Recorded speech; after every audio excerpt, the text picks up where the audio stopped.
দর্শক এই মুহূর্তে সচিবালয়ে আছেন আমাদের সহকর্মী আকবর হোসেন সুমন। আমরা সরাসরি যুক্ত হচ্ছি তার সাথে। আকবর, আপনি নিশ্চয়ই আমাকে শুনতে পাচ্ছেন। আকবর, পদত্যাগের বিষয়ে যে গুঞ্জন উঠেছে সে বিষয়ে সবশেষ তথ্য আপনার কাছে কি আছে, বিস্তারিত আমাদের জানান।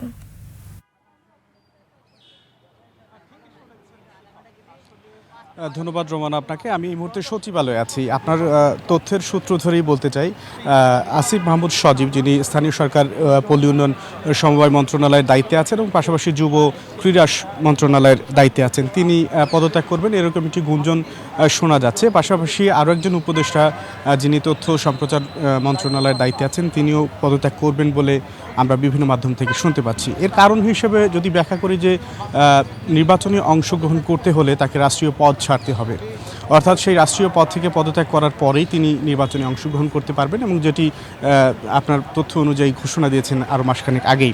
তো সেই সূত্র ধরেই আজকে এই সংবাদ সম্মেলন, অর্থাৎ বিকেল ৩টায় স্থানীয় সরকার মন্ত্রণালয় যে সংবাদ সম্মেলন করবেন উপদেষ্টা আসিফ মাহমুদ সজীব, সেখানে এরকম একটি ঘোষণা আসতে পারে বা জানা যেতে পারে এরকম তথ্য আছে।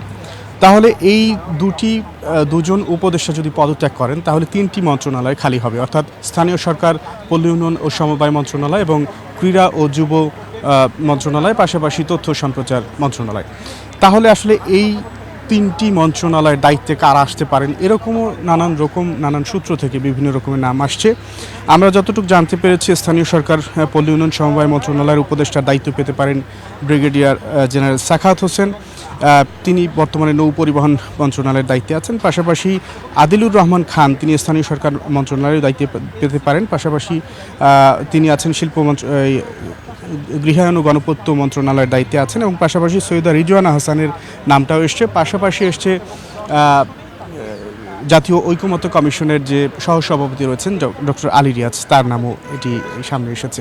তো সব কিছুই, এই জল্পনা কল্পনা যাই হোক না কেন, নানান রকমের গুঞ্জন যা কিছুই হোক না কেন, সব কিছুই আসলে নির্ধারণ করা হবে প্রধান উপদেষ্টার নির্দেশনা অনুযায়ী, অর্থাৎ প্রধান উপদেষ্টাই সবশেষ সিদ্ধান্ত নেবেন যে আসলে কে কোন মন্ত্রণালয়ের দায়িত্ব পাবেন কি পাবেন না। তো আমাদেরকে এই চূড়ান্ত বিষয়টির জন্য অপেক্ষা করতে হবে একটু সময়, এবং পাশাপাশি আজকের সংবাদ সম্মেলনের জন্য অপেক্ষা করতে হবে যে আসলে আসিফ মাহমুদ সজীব ভুঁইয়া তিনি আসলে কি সিদ্ধান্ত জানান। রোমানা। আকবর হোসেন সুমন, আপনাকে ধন্যবাদ।